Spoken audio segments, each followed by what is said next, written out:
Hello, friends, and welcome in. It is Rates and Barrels. I am Chris Welsh. That is Eno Saris. And there's no DVR because DVR is out for the month, but he will be back. And just a friendly reminder that Rates and Barrels is switching up. This is kind of the last week of the normalcy, if you will. We just did our season finale of Project Prospect. So thanks to everybody that has tuned along with that. But next week, I will be back on Monday with Eno. We'll be doing our shows with little prospect nuggets, and Al will be there on Friday. We got a lot to talk about. We've got a posting. We have got some injury worries. We got some prospect notes. We got a whole bunch of stuff to get to, and we can kick the show right off with the posting of what may be a big-time pitcher. Shōta Imanaga is going to be posted to the MLB, joining what is now going to be Yoshinobu Yamamoto and Jung-Hoo Lee as the big posting international guys. And this is a 30-year-old pitcher who has had an interesting career, has got an interesting arsenal, and has had some really great results. So curious at your take on Imanaga overall, and then what we might see as far as like team. I think I've already seen like 7 teams that are linked to it, but I just don't know if it's going to be to the same degree as we are going to see with Yamamoto, with the 5-year difference between these two pitchers. Yeah, it's pretty interesting because Shōta Imanaga beat out Yoshi Yamamoto by Stuff Plus in the WBC. So the overall Stuff Plus for starting pitchers, number 1 was Shōta Imanaga. Number 2, he was Yoshinobu Yamamoto. Number 4 was Urias. Darvish was 5. Alcantara was 6. You had Ohtani on that list. Roki Sasaki, who throws 100 miles an hour, was 11th behind Ohtani. So that tells you that this is not necessarily about velocity for Shōta.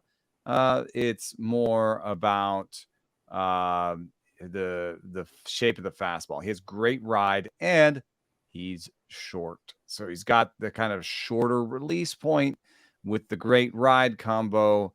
Stuff Plus that it was a 148 fastball. That's one of the biggest numbers I've ever seen. Even if you regress that, it wasn't 45 pitches. So that's a decent sample for fastballs. Even if you regress that, I think I can, say here that he's got a plus fastball by shape. He's got a really good slider cutter hybrid, and he has a pretty good a feel for all of his pitches. But he is the dreaded 5'10", though. I just want to point out he is the. We talked about this yesterday. Dreaded in certain terms, but I think once someone demonstrates success, I care less about it. It's like, if you're in the draft, I care a little bit about your height. If you just come off a season, and this is what Imanaga did, 10.5 strikeouts and 1 1/3 walks per 9. That's an 8-to-1 strikeout to walk ratio for Imanaga, and he is 30, and Yamamoto is coming over through the posting process, I believe. So he's 20. I mean, they're both coming over the posting process, but Yamamoto is 25. But Yamamoto, great season for him, probably his best. Just a 1.28 ERA, lovely ERA. But his strikeout and walk totals are not as good as Imanaga's. 9.2 strikeout rate for Yamamoto per 9, and 1.5 walks per 9. So that's a 6 strikeout to walk ratio. So in certain ways, Imanaga is preferable in terms of fastball shape, in terms of strikeout rate, strikeout to walks. Age favors Yamamoto, and I don't know, certain sites, I would say maybe the consensus is Yamamoto is the better prize. I don't know if that's I don't know if that's necessarily something that's shared in every front office. There are front offices that care more about something like Stuff Plus, and some front offices that care less. So I would expect Imanaga to get a surprising maybe deal to some, and I might be okay in drafts next year, kind of being like, oh, Yamamoto just went, I'm going to take Imanaga this round. Yeah, a couple things adding in here. 2023 total stats to your walk and strikeout numbers. He had 156 total strikeouts over 133.1 innings pitched, 19 walks. 19 total walks he had last year, if you want to take the full spectrum of it. You also, I wanted you to cite, you said something to me off air about the first pitch pitches. Was this in the WBC? Or no, this was in the no-hitter that he threw last year. I was just kind of fascinated by the amount of different first pitches he was throwing instead of just, pumping a fastball. What was it? It was like 5 different pitches. Yeah, this is cool. A Sports Info Solutions article about Imanaga's no-hitter last year in June. There was just this interesting note where he said that Imanaga threw 13 fastballs, 7 splitters, 5 cutters, and 3 curveballs on the first pitch. So that's, I think it's just a note. It's just a little thing. But I do think it speaks to he has a wider arsenal, and he uses them in all different counts and stuff. So and he seems to have command of all of those pitches. So you never know. Some of these pitches don't port over. Some splitters have gotten better if they come over here because the ball's different. Some splitters have gotten worse. But I think if you just look at somebody like Kodai Senga has come over, does not have great natural command, but he has a decent shape on his fastball, a really good split fork thing, and a pretty good cutter, and he's had good success. So there's a chance Imanaga's better than Kodai Senga. And so it's definitely a name for me that I'm circling in drafts next year. I don't know how hard to push him until I kind of see where he's being drafted, but I'm going to be into him. Kodai Senga in his last year before he came over only had a 3-to-1 strikeout to walk ratio. And though, it was heavier on the strikeout action, 9.7, that's not even as heavy as Imanaga. So, Imanaga has some things going for him that even Kodai Senga didn't. And Senga's had good success in the major leagues. Yeah, it'll be interesting because from a dynasty perspective, like Yamamoto is going to be the one. A lot of people have been asking me, like, where is he going to slot? I don't tend to slot guys until there's, at least close to confirmation. Like, I don't put like the international class on my first year player. Yeah, initially. I should mention Imanaga posting was information that John Paul Morosi put out there. Oh yeah. So that's been sort of, I would say that's close to confirmed or whatever. That's good news. That's we hadn't known that he'd be posted. Yamamoto, like there's just a consensus that he will be, but I don't know that I've seen a report like that. Yeah, and I don't like to I'm not going to get into crazy put it down on like my own personal ranks until they are posted and a team has signed. Then I think you can start like jumping into that. But like with Yamamoto, a lot of people have said like, where is he going to slot in a first year player? You could obviously justify like that could be a guy that could go 1 in a first year player if you're playing for now. Maybe more likely to be like 3 or I would probably slot him around like 4 after like the 2 big college bats. I mean, I think they're Imanaga and Yamamoto are both top 10 first year player draft guys. But personally, I'm always biased towards hitters. And one of the things that you've said that I kind of admire and like is that you're a little bit less concerned about how far away a guy is sometimes because we've seen how fast people are moving. And Dylan Cruz is a AA already, Totally. So it's like, for me, I think Dylan Cruz is 1-1. I 100% agree. And some have Wyatt Langford and some want Wyatt Langford. And the funny thing that could change though is with the Paul Skeens fastball shape issue that is out there. We had a bad start. His first bad start. Yeah. His first, is he going to get another one? Well, no, but see, check this out. Maybe you didn't see this. So his first AA start, I think there was the bad start. And then you have the shape. Well, then I got text about this the other day because people were asking me, what does this mean? He's shut down. They put him on the developmental list. That's it. They put him on the developmental list. Now, I told Frank Stanfield from CBS had hit me up and asked me about it. And I was like, I think it's nothing because you don't want to put them on the IL if they're not hurt and cause a thing, especially with that guy. So what do you do to get to get them off the roster, get the roster developmental list? That's what Jack Leiter did. Jack Leiter was on the developmental list for 5 or 6 weeks. It was a surprise that he was pitching anyway. So this is more like getting back to normal, but it is funny they came after the 1 bad start. And that's what what I'm saying is like you got Paul Skeens that, we know all the positives, but then you've got bad shape, developmental list. If people were doing early first-year player, I would not be shocked to see Yamamoto go ahead of Paul Skeens in drafts because he's 25. That might be an overreaction. I mean, I think it is. Neither of the Japanese guys throws as hard as Skeens, and you know who doesn't have great shape on their four-seam fastball? Shohei Ohtani. You know how much that mattered. Yeah, well, like, it matters a little bit right now, but I guess. But if you sit 97, 98 as a starter, some of the shape stuff matters less. Yeah, it matters more for Imanaga actually because he doesn't throw that hard. So it's more like and that's where I'm turning it. Shape. Because I turned it into all these other guys. So it's to come back in a first-year player. Yamamoto can probably go, again, I wouldn't go higher than 3, probably going to be 4 for me behind Skeens, but whatever. Imanaga is a different story because he is older at 30 years old. This is always kind of like a really difficult thing for people to manage. How do you care about that with starting pitchers? They seem to have a little bit of longevity. I think Imanaga has 4 or 5, 6 good years in him. I mean, since he has a good shape on these pitches. And I tend to live in like a 3-year window world. So his value. What more do you want? A guy who's going to be in the big leagues next year and is going to play for you for 3 years. I mean, and then back to so I think there's a bigger gap in the dynasty perspective, but might not be as big as people think.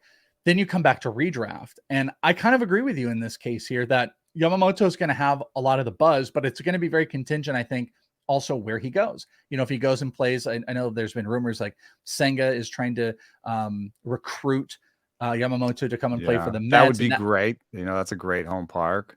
That might create a lot of excitement. Home park was like something that Yamamoto was supposed to get. That would be good for wins, but it does give up some homers in that park.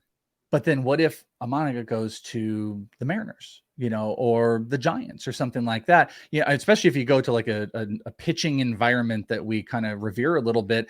Yamamoto still is going to go higher, especially with a buzz like, let's say, the Met. Like, I don't believe the Diamondbacks are in on him. He's going to get a ton of money. Imanaga might get half the money, but the destination might be more appealing.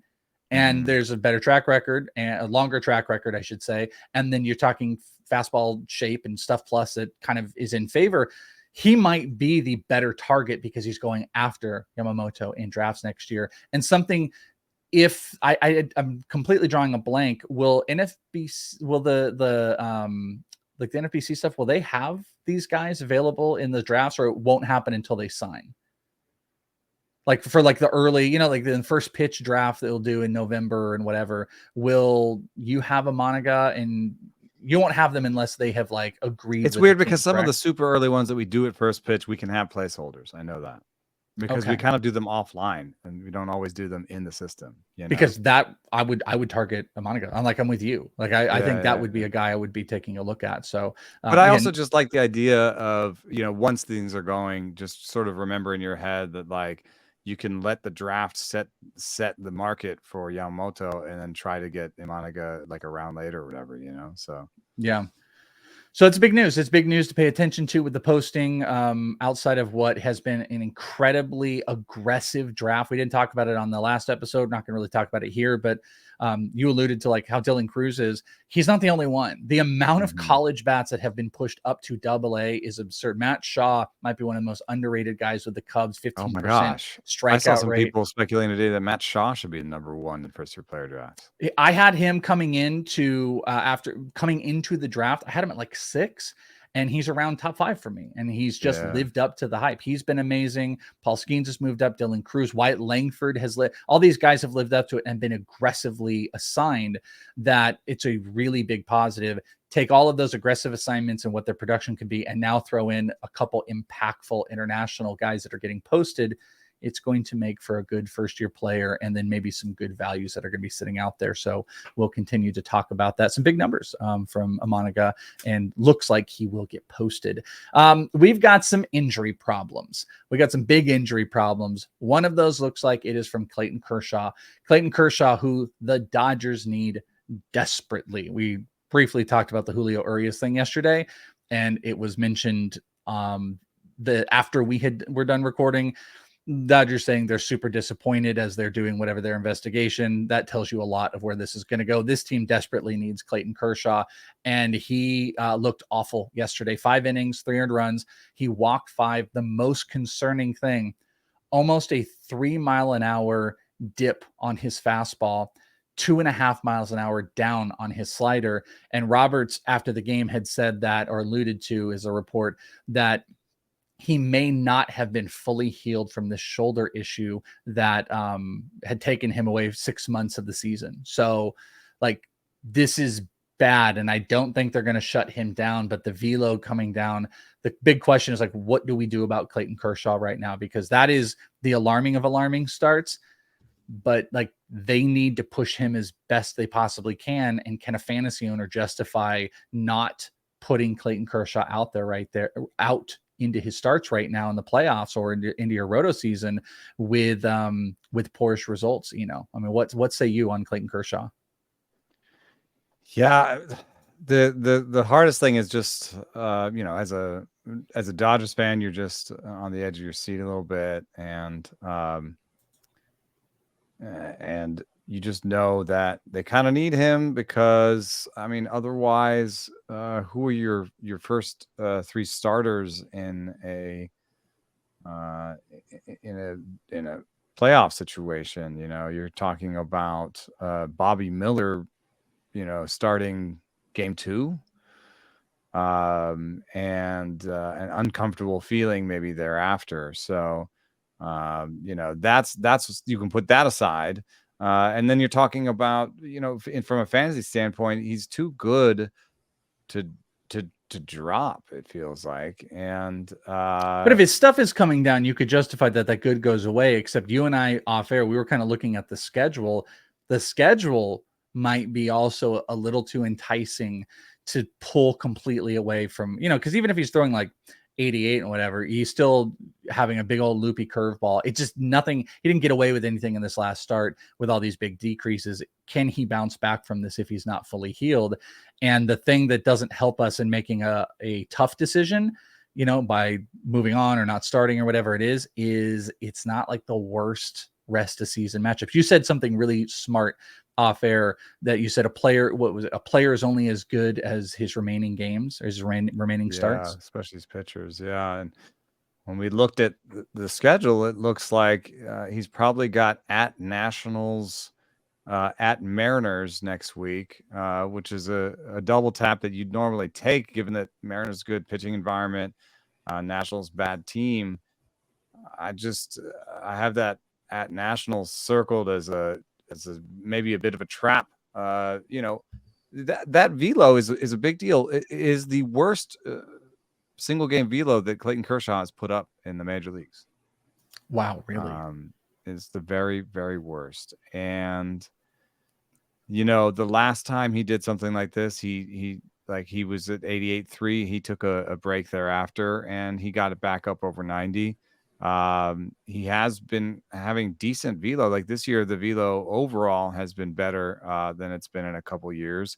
But the last sort of 3 starts have been bad, worse, and worstest.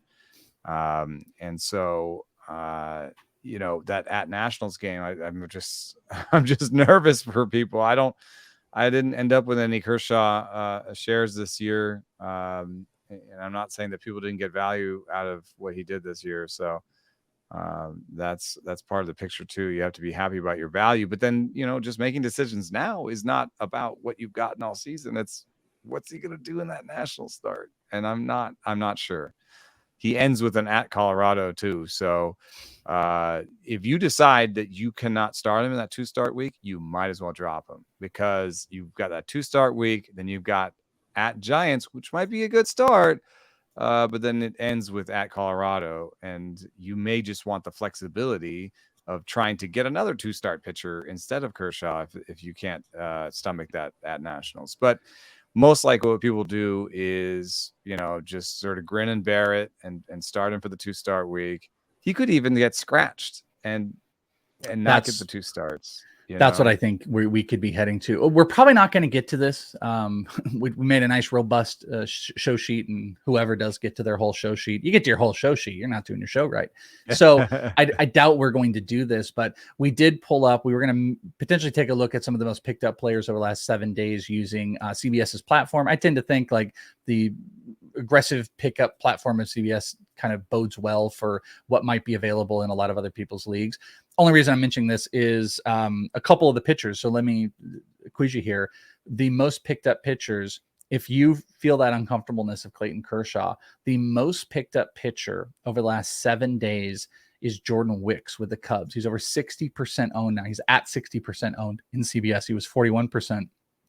Would you drop Clayton Kershaw to pick up? I'll give you a couple here. Jordan Wicks, number 5 overall. Number 2 pitcher is Matt Manning, who's under 50% owned. Nope. Jose Quintana at 45. Those are the 3 most picked up pitchers that are available in leagues. Would you drop Kershaw for any of them? Well, I might look at Quintana's schedule. Like if he had a 2-start or he was at home, I love Quintana at home. Wicks would Big be old schedule change-up. dependent too.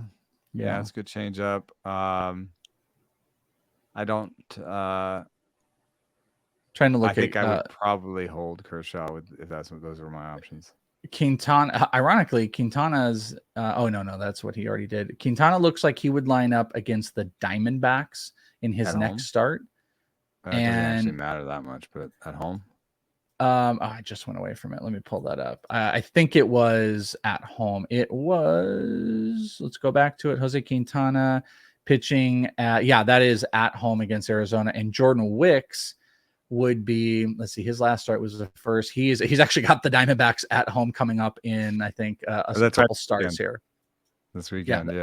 Yeah. So he's got they both got the Diamondbacks. So would you start either one of those guys against the Diamondbacks, or you go with Clayton Kershaw? I mean, if it's like a weekly league and, I had a choice like that, where it's 1 start against the D-backs or throw Kershaw twice, I'll throw to Kershaw twice. Okay. And then for the full and just schedule, overall on quality, I'd probably still hold Kershaw. I just hope that the velo is better in the next game or whatever.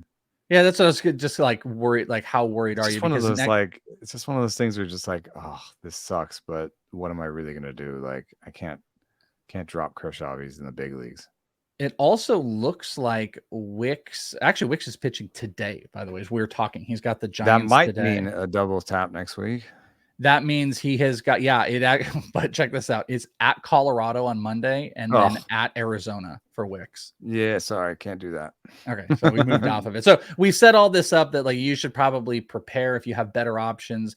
Clayton Kershaw, we might be leaning into a territory where we should be in daily leagues, maybe hey, this is actionable. In daily leagues, maybe sit him for that at Nationals game.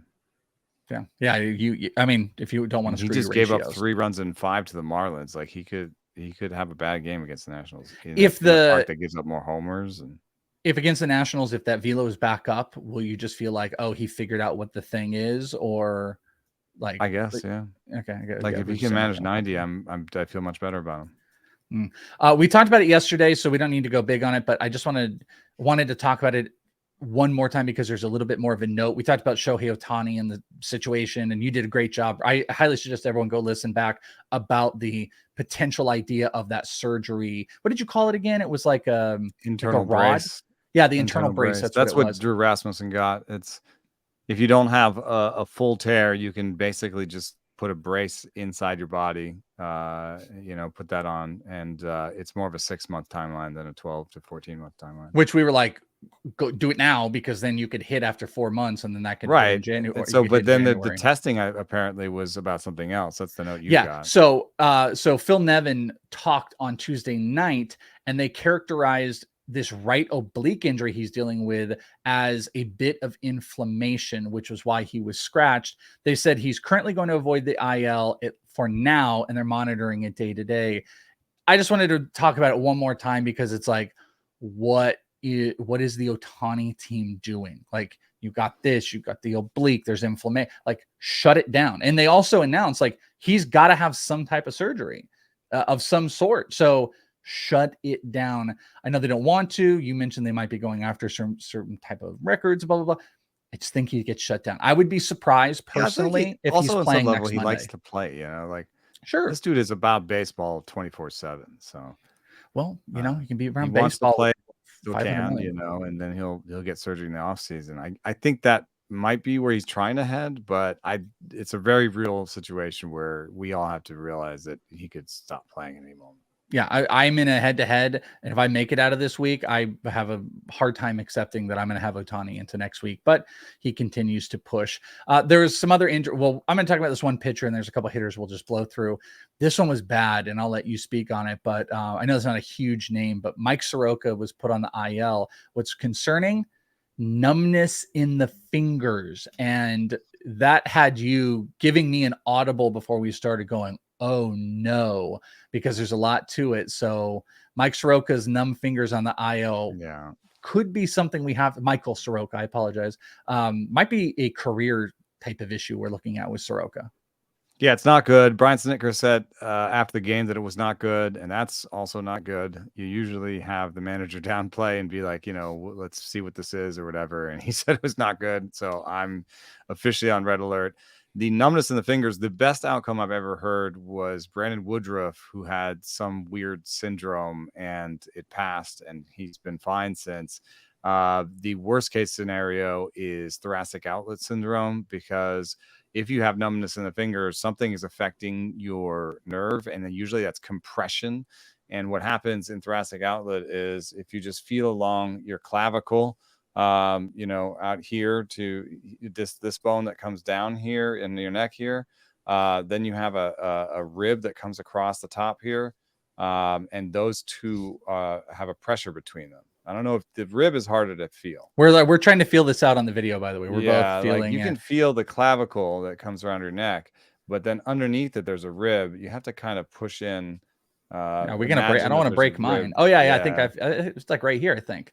Yeah, so there's a rib that comes up, and that top rib and the clavicle, there as you get beefier and stronger and throw a lot, and you're a pitcher, there can be compression there. It's called thoracic compression.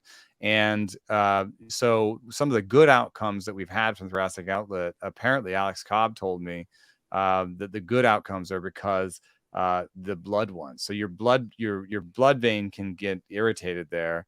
And you can make blood clots. And so you kind of throw blood clots, down to your fingertips, and that sucks and it hurts, but it has better outcomes because it's a vein. When it's the nerve that's being compressed and you get numbness in your fingers because your nerve is getting depressed up there, those outcomes on those surgeries have worse outcomes. That's the Strasburg. So Strasburg was nerves, Cobb was veins, and those are different. Also, I think I mentioned on here, but it might have been 3-0. So just if you haven't heard this before, Alex Cobb said they can't saw that rib when they get rid of it. So they take a wrench in and they go and they just snap it off. And he said it's all jagged. Is it a car? It's like a jagged end. Huh? Was it like a car? I know. Yeah, they take a wrench and they snap it off. And see, he said that even though he was on like oxy level meds, when he woke up, he reacted like he'd been shot. Like he came up out of surgery and he goes, oh, and he like grabs his shoulder like he'd been shot. And he was on meds. So he said it was awful. He says the bone that they took out, you can see the jagged edges where they just sort of popped it off. So I like, and this is a pitcher who's like, I think one of the most things that I've ever been worried about for myself, because I'm never going to get thoracic outlet surgery, is that I've had Achilles soreness, and I feel like one of the more other gruesome things is to tear your Achilles, because the ligament sort of flaps up the back of your leg, and you can kind of feel it it's like one of those ligaments that's a really tight ligament that goes around the bottom of your leg all the way to your whole foot, thing is making me feel uncomfortable. I'm one of those people I'm like, is my Achilles hurting right now? Like, yeah. So, and they go at 40. So, that's why I kind of stopped playing pickup basketball. But Soroka now is in line for possibly the two most gruesome injuries that you can really get as a baseball player. So I feel really terribly for him, and I'm hoping that this is not thoracic outlet, but Soroka is a player that I had a pitcher in camp with him the first time he ever saw him, and said, this guy's a dude. He's got great command. He's an athlete. This guy's, put him on your radar. And this is just an awful, awful outcome, given all the promise that he had. So I feel terribly about this. Yeah, I remember. Soroka's still young enough that with enough time and blah blah blah, we can recover. It doesn't have. Make it a little dramatic about like career ending, but you stack injuries up with the severity. We kind of know where that ends up going. But Sky was the limit, with Soroka. So it's Yeah. really sad to see. And we'll see the results. We're calling for the end here right now. We It's don't know numbness at this exactly. point. But yeah, Could still be, I think it was Raynaud syndrome or something. That's what Banner Woodruff had, but numbness in the fingers is not good for a pitcher. I feel like I have them all now. I touched the bone up top, and I'm like, I can't feel my fingers. Yeah, go to IMDb. I'm like, I have those problems. This is, oh, no. I'm done. The other injuries: Andrew McCutchen, Achilles. I believe it was Achilles, out for the season, and he had tweeted, "I'm good," and then he's like, "I'm not good." And Anthony Rizzo shut down for the season, so both guys done for the rest of this year. Puts in I don't know if there's so much. Puts in question of like McCutchen and where is he going, if he's going to be anywhere next year. I suppose Rizzo kind of continues going, but I kind of had asked you, do you care? Do you? Not to be crass about it, but I care for Kutch for his career. He's at 299 homers, had a great career. Yeah, I meant Rizzo, but yeah, a nice way to go out. But the Pirates could be a step closer next year to being good. And there's still this chance that he's the last player on the roster for a team that's good. That kind of the team player captain. You know what I mean? The player coach kind of deal. So I think I know a lot of players look up to him. And I would love to see him come back in a small role next year. That's probably not going to be fancy friendly, but Anthony Rizzo is still on that cusp of like, you think maybe he has a full-time job to come back to when he comes back. He's under team control next year. They're going to be paying him $20 million. I think they'll just invite him back and he'll be the starter, meaning that I in like mono leagues, I would love to just be like, yes, I think he'll be a good value pick. You know what I mean? Because I think they'll probably just play him, and I think they'll probably give him a lot of rope. But in mixed redraft 12 teamers, I see the worst whiff rate of his career, the worst strikeout rate of his career, the worst barrel rate of the last 4 years. One of the worst barrel rates of his career, the worst max EV of his career, the worst ISO of his career. Like, it doesn't look good, and he's 34, and projected bounce backs are less realistic at 34. So I think I would stay away from him in 12 teamers, 15 teamers, like a util slot if you didn't like what you did with CI, I guess. But I like a starting CI, starting first baseman 15, a little bit weird. But like a value pick in mono leagues at CI, maybe. I think I'll probably be completely out. One thing I'm interested to see if it happens next year is with all of course, my brain goes to it like with prospects, but you look at all of these guys, we've been focusing on these prospects that are getting to AA and AAA and the timelines and stuff like that. If we will see a tiny little push where fantasy baseball trends similar to fantasy football, and in fantasy football, what do? You speculate a lot on who could be the next, running back or a handcuffed running back or something like that. There's a bit more speculation that I wonder if instead of picking up boring old, like, you said, oh, I don't like what I did at util, instead of picking up a guy like Rizzo, that maybe you just going to start speculating and drafting guys like Dylan Cruz. I'm not saying he's not going to go higher, but you start speculating on AA, AAA totally. Hitters instead of even looking at guys like Anthony Rizzo. In fact, that seems like I like that, like you could do something like Cruz at util and Rizzo on the bench, knowing that you're going to play Rizzo for the first half and you're hoping that Cruz is up for the second half. I like that idea. And I also think that, something left unsaid, sort of reading between the lines, what you're saying is that, like, if they are going to be so aggressive with these young players, that does mean something bad for the old players. At some point they have to go. I was just on the A's cast yesterday with Townsend, and he was saying that right now in Oakland there are some older players that are not going to be there next year, and this is the sorting out process. And some of the good and the bad is we're excited about Zach Geloff, we're excited about Lawrence Butler. That does mean that somebody, a veteran is on his way out. So I don't see. Do you see, like, do you know the Yankee system better than I do? Maybe. I know that they promoted Wells and Dominguez, and we talked about them, and Pereira, and I like all those guys. Do you think any of them, like, would they put Pereira at first? Or I think they might put Wells at first. I mean, Wells doesn't want, he wants to, I mean, that's the thing he told me, but this is years ago.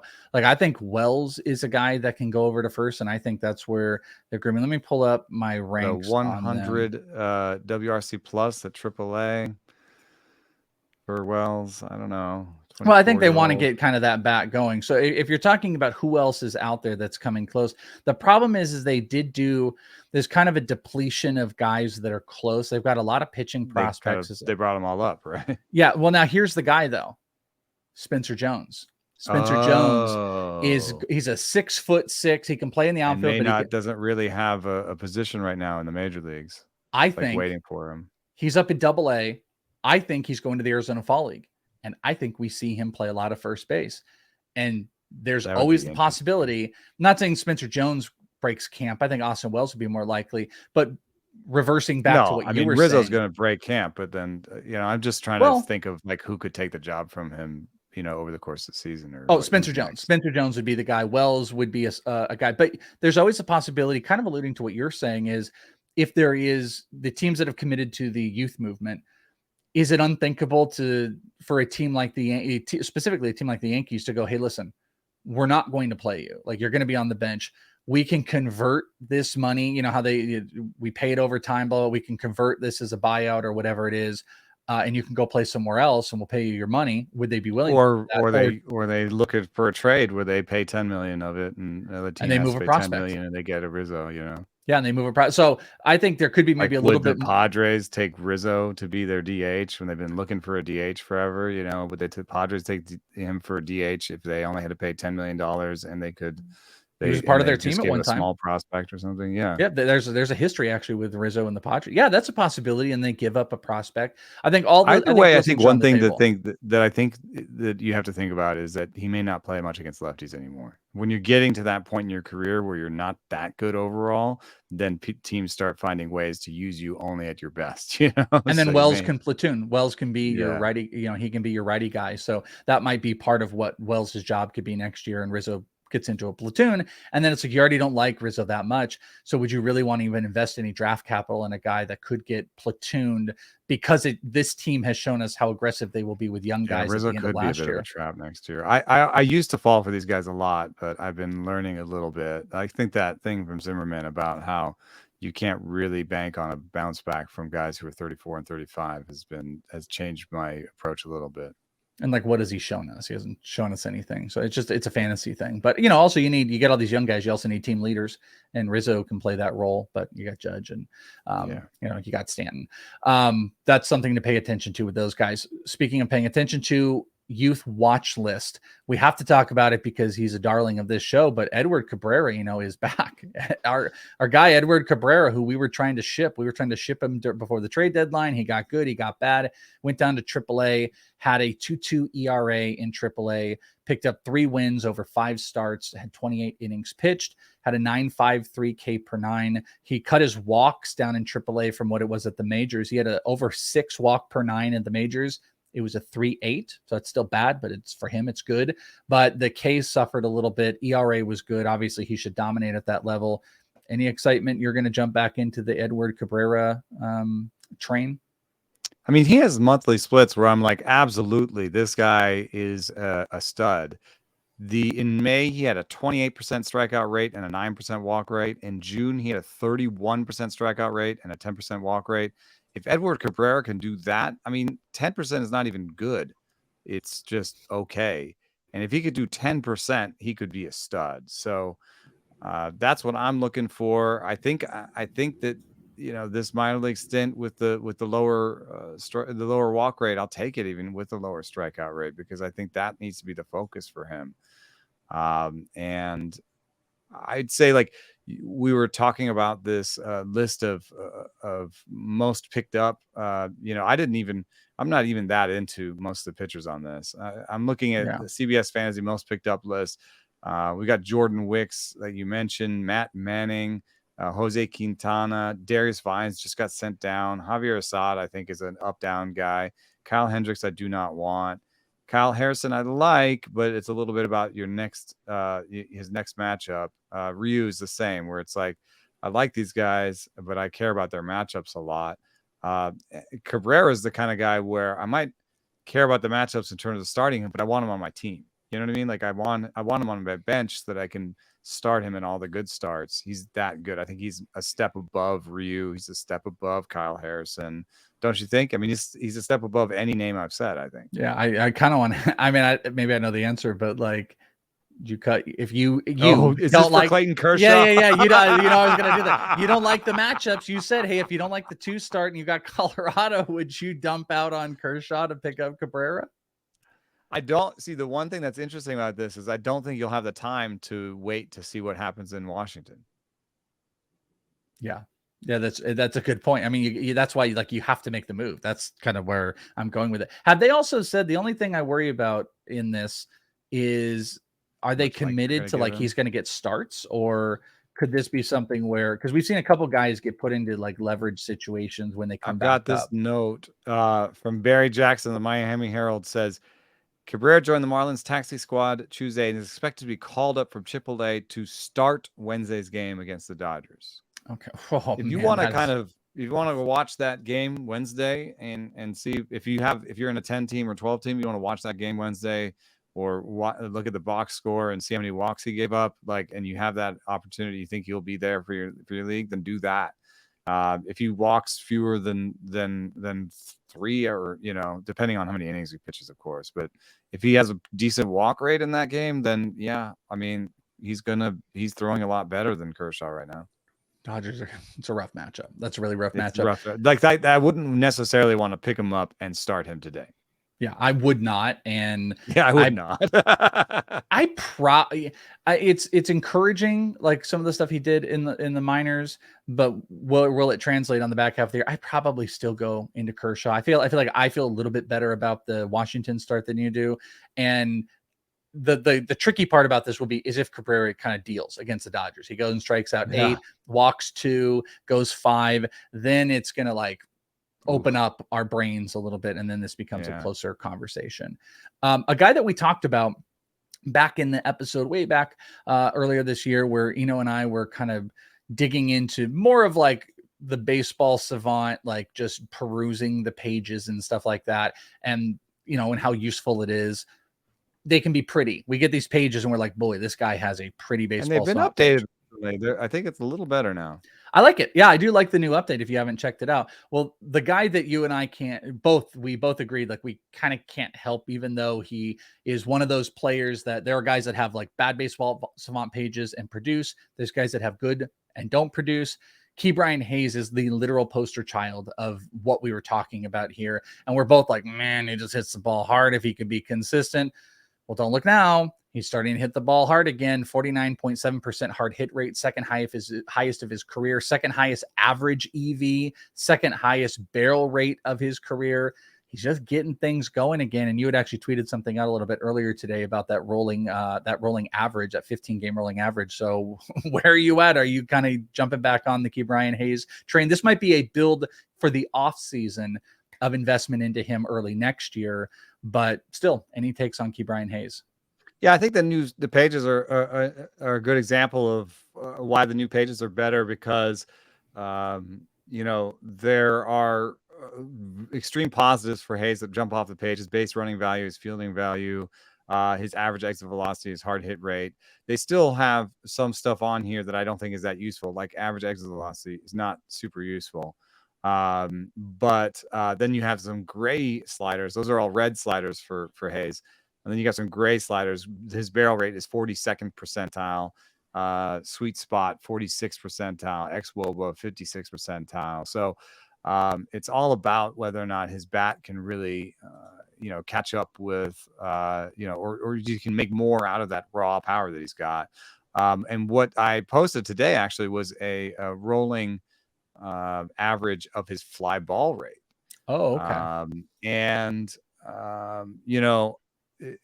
somebody pointed out that for this year, his fly ball rate is pretty much average for Ke'Bryan Hayes, but I was like, yes, that would be an immense accomplishment for Ke'Bryan Hayes.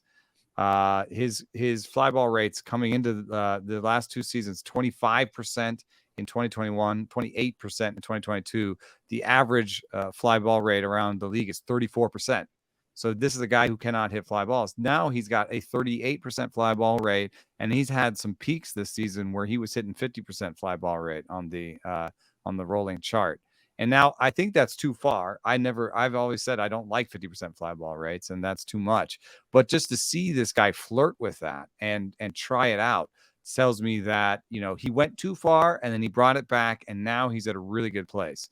And his rolling number is around 34%. That would be, if he did it for the season, would be his best of all time. It would be slightly better than league average, and it'd be a great way for him to take advantage of his obvious raw power, as evidenced by Ke'Bryan Hayes' nice looking max EVs, 113 plus the last 2 seasons. So, this is a guy that I think, if this is real, then next year I think he could hit 275 with 20 homers and 20 steals. You need some, maybe 25 homers even. You need some good health from him to get that. And, where you take him knowing that he could also regress and, not hit those numbers is going to be a real tough one. I think it's more for 15 in mono. I would love to have him as my third baseman in a mono league. In 15 team leagues, maybe somewhere between a back end CI or corner infielder or util. If he was able to take this and finish out the rest of the season, would you, let me use the word, identify him as kind of like a sleeper target for you for next year because he was able to make that change, hold it? The big question will be, does he hold it through the offseason into next year? Because he has not really shown us a track record of being able to do that. But if he were able to maintain this through the end of the year, is that something where you're like, you know what? He's a major target for big breakout for you, and you would identify him as that? Or is it still very wait and see and like, well, no one likes him and I'll just kind of take him and hope for the best? I mean, I'm just looking at this fly ball chart, and if you want to look at it, I've got a tweet that says Ke'Bryan Hayes finally. And it's he has been doing the fly ball thing all year. It's been the graph looks radically different. So it always depends on price and alternatives and stuff like that. But he's again a sleeper for me. Yeah. Okay. I'd feel most comfortable in like a draft and hold as a third baseman or a second third baseman, third CI.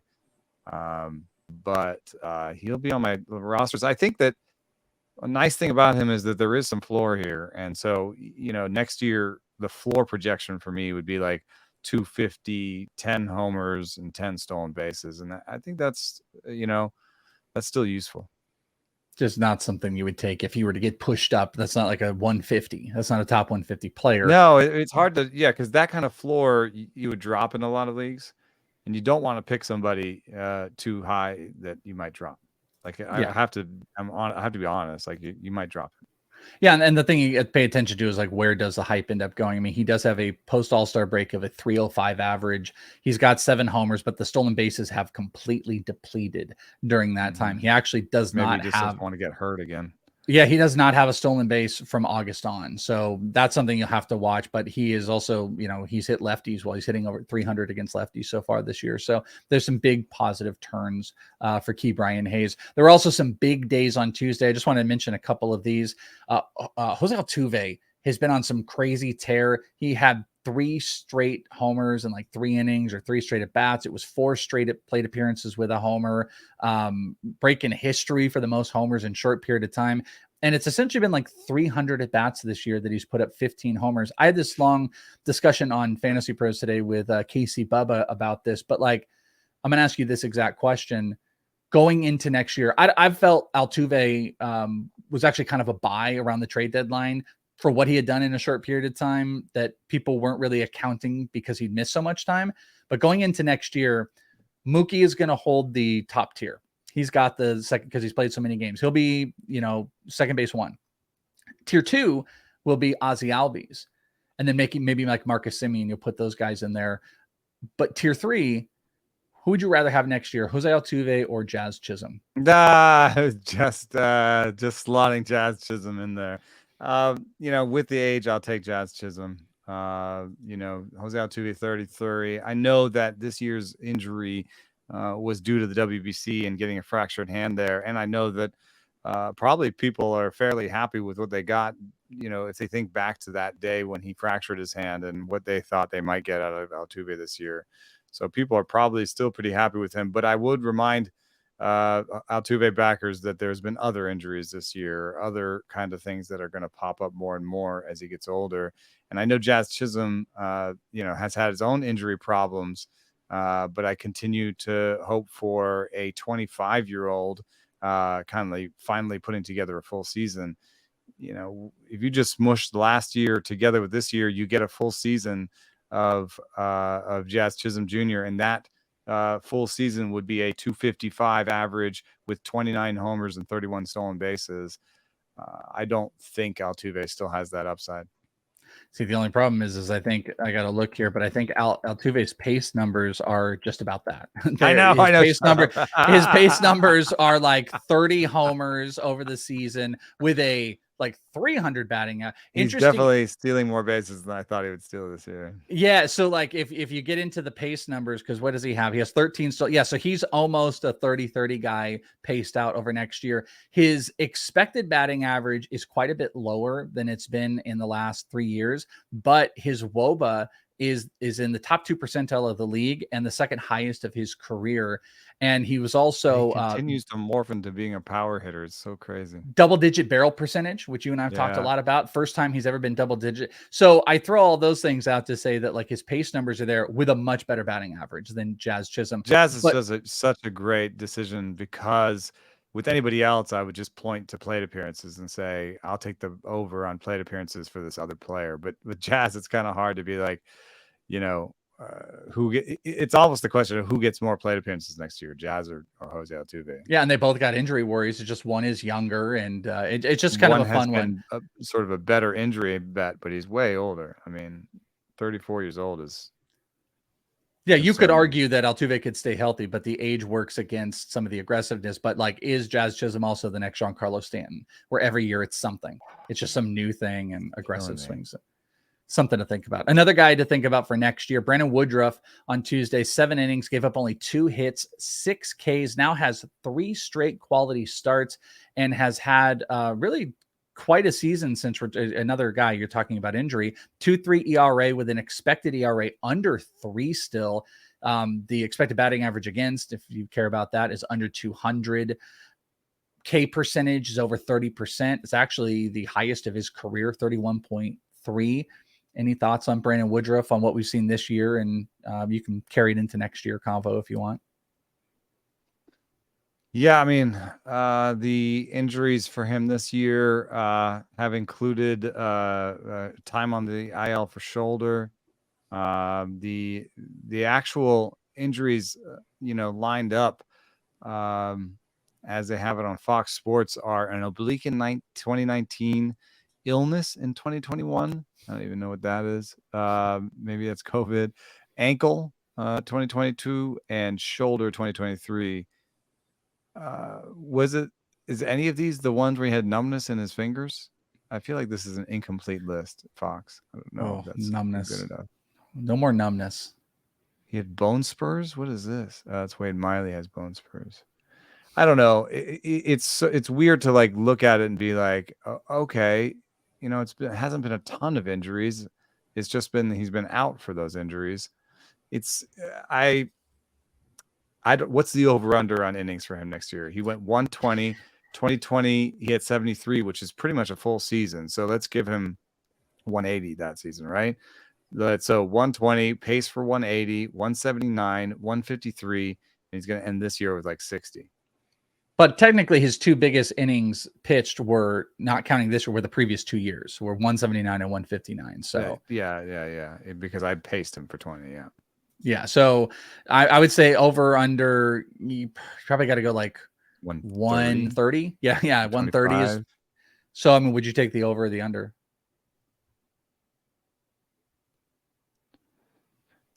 This is catnip for me, man. I love established mid-career guys who aren't too old yet, who just had one. Like, I would take Woodruff. I would take the over. I'd take Woodruff.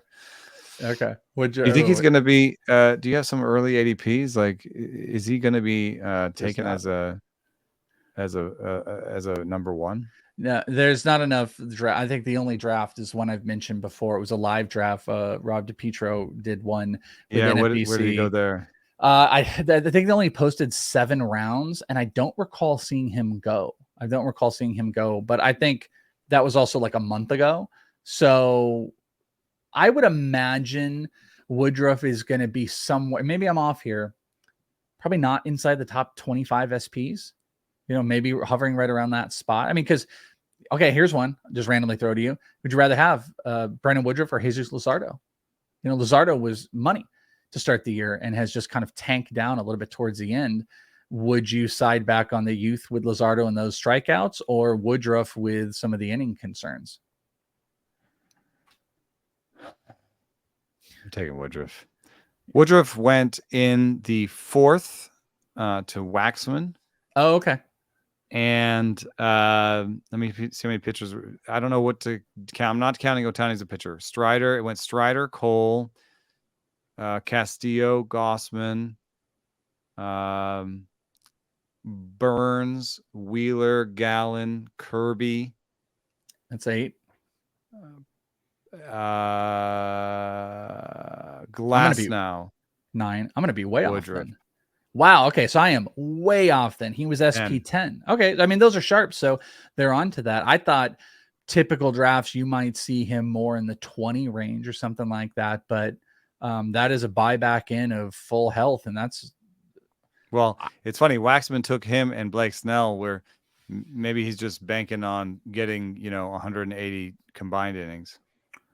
I mean, Blake Snell, I feel like I would side on Blake Snell over Woodruff. But we also don't know his destination. That's an interesting. In between Woodruff and Snell was Freddie Peralta, 11, Sandy Alcantara, 12, Yuri Perez, 13 to Bubba, Scherzer, 14, Logan Gilbert, 15, Snell, 16. I feel like Woodruff fits in that 15 range for me. Like, not to say that he's not deserved at 10, but I feel like you have to bake in some of the risk in there as well. Something I don't like about 15. That early draft board is how much risk is in that range. Glasnow, Woodruff, Peralta, Alcantara, Perez is a fairly risky group of pitchers to me.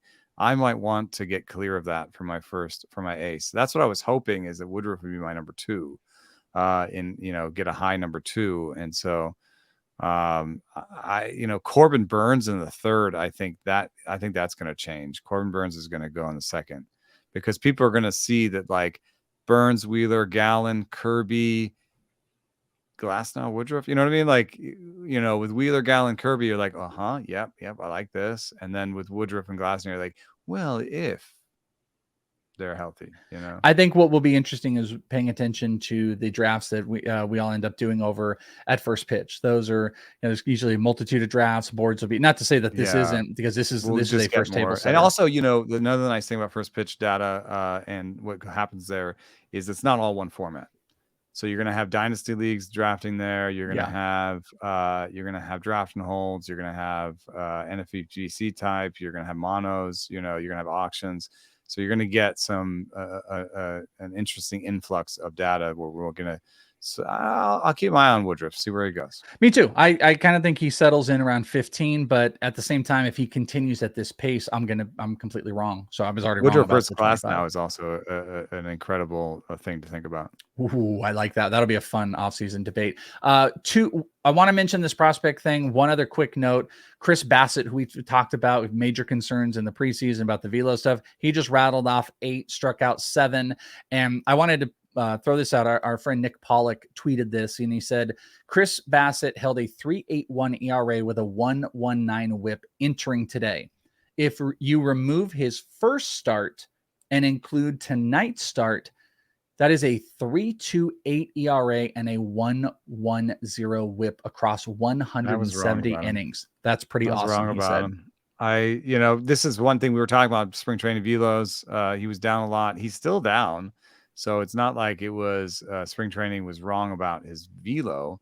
But I guess what I should have done is just identify him as someone where velo is not as important, because he has 8 pitches literally on Statcast. It's like Bieber. It's just like I was gonna say, he was this year's Bieber to last year, where everyone's like, oh, the velo's down. I mean, Bieber really struggled at some points this year, but it's the same to your point. Like, Bieber has had velo decreases, but there's also a pitch mix. Could it become a problem for Bassett long term? How much am I going to value him? Maybe I'll undervalue him again, but it isn't the type of pitcher that I like to have very high in my rankings. So that's just one thing. We just, let's throw some prospects out there real quick. This is not on the rundown, but Connor Phillips debuted for the Reds. They need pitching. His stuff plus is off the charts. His location plus is off the charts in the bad way. And I think you saw both of those things on display in his first game, where he gave up 2 home runs in 4 2/3, missed the zone sometimes, walked 2 guys, but also had 7 strikeouts in 4 2/3. So I don't know how to use him correctly, but he is definitely a guy that if you are in a stash situation, that I would pick up and stash because of the stuff alone. Like, if I did this. I actually did that in a dynasty. We had a dynasty league where he was available, and I picked him up. On Mason Miller, we just talked about him yesterday. Mason Miller on the callback up. That doesn't mean it's great news. So what did you get on Mason Miller? Mark Kotze said in the huddle yesterday when I was at the park that he expects him to be somewhere between the we like to put our bullpen and our starting staff together. It's all just one staff, everyone's happy. He doesn't talk like that, but the idea is that he is somewhere in between a starter and a reliever, and they're going to limit him to 50 pitches an appearance. So that's going to make him hard to make an impact in fantasy. I don't really see him getting holds in that situation. Maybe a 3-inning save, but most likely they're just trying to push that innings total over like 50, so that maybe next year he can throw 80 or 100. I mean, this is one of those extreme cases. Somebody locally was talking about it. Reminds them a little bit of the AJ Puck situation, where you have this extreme stuff and extreme inability to stay healthy. And there are guys that become relievers because they can't stay healthy, and that's still in the realm of possibilities for Mason Miller, like very distinctly. He might be an AFL return guy. I'm just throwing this out there. He might be one of those guys that has to return innings. Yeah, because you need innings. But by the way, I also defend you. I think a manager that puts a pitcher like him at 50 pitches, they talk like this. They're like, oh, that's how they sound when they do that to the pitcher. The last thing I wanted to throw your way was I just feel strong about this. We mentioned him briefly, I believe, yesterday. Jordan Lawler, after talking about him, rattles off a 2-homer night, hitting over 600 in September. He now has 4 straight multi-hit games. It's in the PCL, I understand. But this is noted by a couple people, so I'm not trying to take this, but I went and looked because I agree. Nick Ahmed, over his last 10 games, someone tweeted this and I'm completely forgetting it, so I'm taking their tweet and I wish I could cite them. But 10 games, Nick Ahmed has a .045 batting average, a sub 200 OBP, has 1 run and no other counting stats over the last 10 games. Geraldo Perdomo, in the entire month of August, hit only .250 and had under 15 total combined run and RBI, and is hitting .111 in the month of September. Jordan Lawler is hitting out of his mind. The Diamondbacks are 1 game back in the wild card. I think he needs to be called up this week. And I think he's one of those prospects that would be interesting to stash right now if you can in the league. You can get a boost in your middle infield because he is a power speed combo. I think he's a 20-30 guy in the minors right now, close into 20-40. He can defensively play, and that team is devoid of offense at shortstop. So why they wouldn't would make no sense on the planet. They are 1 game back in the wild card. Jordan Lawler, I think, comes up within the next week, and he'd be a player I would look to stash right now. And it can't even really be about places on the 26-man roster or the 40-man roster, because is Lawler already on it? I want to say he might not be on the 40-man. Even if it's not, I have an extremely easy solution for the D-backs. Yeah. Release Nick Ahmed. Yeah, take him off the 40-man. He's already a free agent at the end of the season anyway. I have the last 30 days up. It's not any better for Ahmed. He has a 24 WRC plus over the last 30 days. Perdomo is good enough to keep on the roster. You're mentioning some of the worst parts of his aspects, especially from a fantasy angle. But for the last month, Perdomo still has a 97 WRC plus. That might be why they haven't done anything. Like, that's good enough. That's not the problem on the team. Like a bat at shortstop. Yeah, That's I a don't want him decent off the team. defender. I want him as a Yeah. core piece to help so you can platoon around and stuff. Perdomo goes Yeah. nowhere, but because you have Perdomo, you don't need Nick Ahmed. I just looked. Lawler is not on the 40-man roster, so But that is the there's a problem. spot waiting for him. It's called Nick Ahmed. I mean, It's that's 100%. and they're going into a series this weekend. It might be worth speculative stash even in redrafts if you've got a spot. Oh, that's what I'm Even saying. in Redraft. 10-team I'm leagues, picking him up right now. Yeah, because they're going into a big wild card battle this weekend. We might hear the Lawler news tomorrow because they're going to play the Cubs. The Cubs are 75 and 64 right now, and the D-backs are 71 and 68. Like, the Cubs are who they're chasing, and if they could do a sweep, in Chicago, that would change everything. Yeah, and that's why I'm saying in redraft, Dynasty is no doubt if he's in some type of keeper format, yes. But redraft, I would pick him up right now if I have some void in my middle infield and you're looking for power speed combo guy. He's going to run. He's going to run if he gets here. Diamondbacks let their guys run. He's a power potential guy. He's been hitting like crazy. There's a ton of confidence. And like I said, with Jason Dominguez, I don't think there's enough time in the league to make adjustments, especially if he comes out hot and see a lot of fastballs. Yeah, and I think there's some good production. 3 weeks, yeah, exactly. So that would be a guy I would take a look at. That's going to do it. That's going to do it for us. A little bit of a prospect swing and a whole bunch of other things. That is the final of the Wednesday episodes for this season. Coming up, you've got you and Al. Eno and Al are going to be doing the episode on Friday, and we'll be kind of back to just Monday, Friday. I'll be back with you guys on Monday. So thank you all for hanging out with us. If you guys don't, I think it's $1 a month right now. You can go to theathletic.com/rates and barrels, pick yourself up a subscription, check out all the great articles, and you don't want to really miss anything. So I would suggest going to do that. For Eno, I'm Welsh. Thank you guys for hanging out with us, and we'll talk to you right here next time on Rates and Barrels. Thanks for listening.